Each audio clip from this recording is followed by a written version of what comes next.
Hello everyone, I'm Bryan Neider, CEO of AbilityPath, and welcome to my regular update. I've got 4 things that I want to cover with you today. One's going to be with the Americans with the Disabilities Act. Next is an upcoming event that I want to make you aware of. Also, third item is going to be back to school and kind of what that means and resources we have available to families. And lastly is to update you on the current funding bill sitting before Congress, being negotiated between the House, the Senate, and the White House. So to begin with, the American with Disabilities Act. So it was 30 years ago, last week, we celebrated that very, very important anniversary.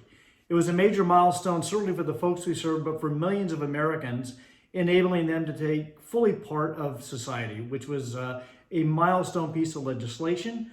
A lot of that came out of California's Luncheon Act, which was kind of the bedrock for how the ADA was actually drafted and its focus.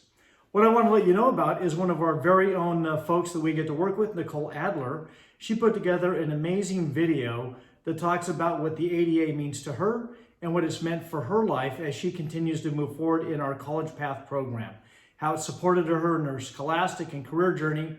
And so I want you to just take a minute, in case you missed it, is take a look at Nicole's short video, very, very powerful, about the importance of the Americans with Disabilities Act to her in her life.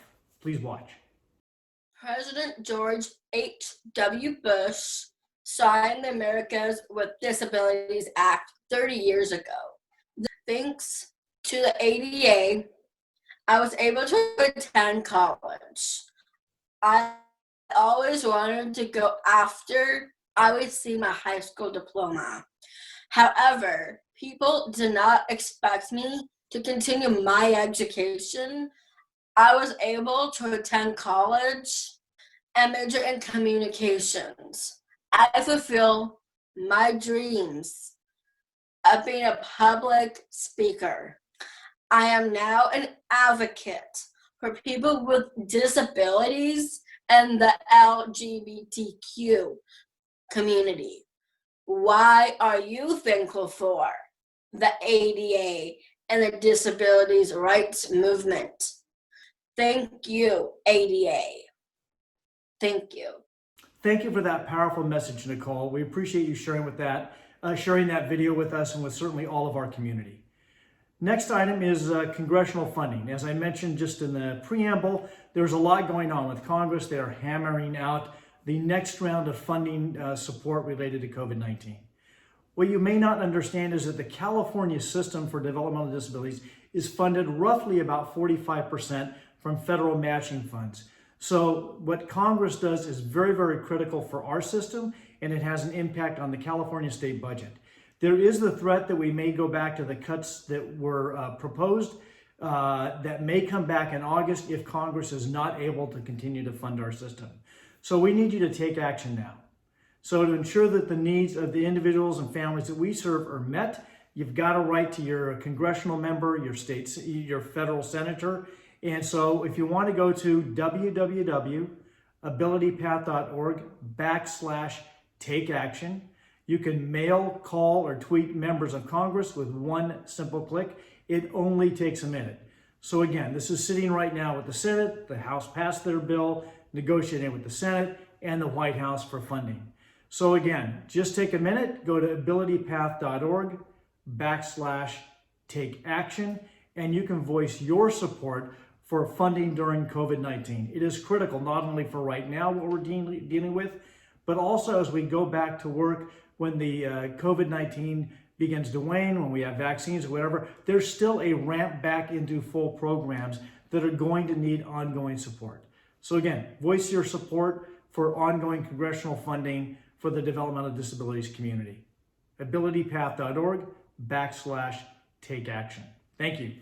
Next item is back to school. We know it's top of mind for so many families right now, and I want you to know that there are a lot of extra challenges, obviously, for all families, but certainly for special needs families.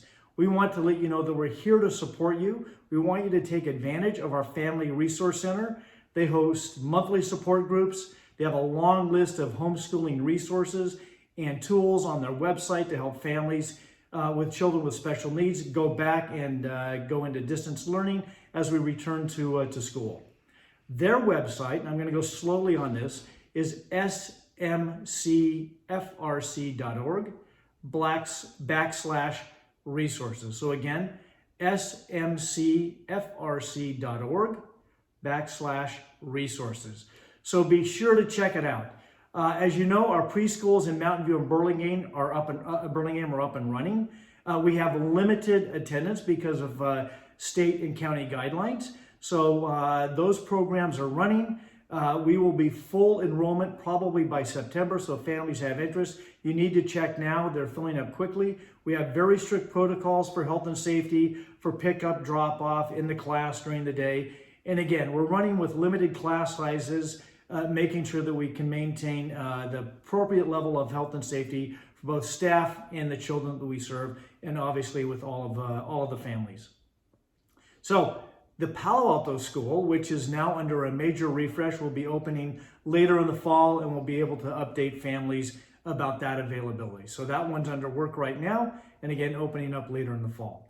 We're going to update our website related to COVID-19 resources, and I'll give you more details the next time we do an update. We're going to do a quick refresh with the latest protocols, guidelines from CDC, county health officials, as well as the state of California, and what our protocols and programs are. So again, stay tuned for that coming in the next week or two. Last item is we have a big event coming on October 22nd, 2020. It's going to be our Authors Luncheon. It used to be a luncheon, so this is the Authors Luncheon Virtual Evening Edition. Again, on October 22nd, we have a lineup always of major authors. You don't want to miss it. There's obviously a mission moment talking about our programs and the impact that the folks that we serve have in the community. So you're going to want to tune into this. Again, it's October 22nd, 2020 at 7 o'clock. You can go to abilitypath.org/events to learn more. Again, abilitypath.org/events to learn more. So again, thank you for tuning in. If you have any questions, please don't hesitate to email or reach out to me. Happy to get back to you if you've got any questions that we can answer for you. So again, the ADA was 30 years ago. We appreciate your support and what it's done for the folks that we serve. Be sure to check out Nicole's incredible video. Next, your support for congressional funding is very, very important at this time. Back to school, be sure to go to the Family Resource Center and look at the tools that they have available. And last but not least, upcoming event on October 22nd, be sure to sign up for our Authors Luncheon. Thank you, everybody, and have a great week.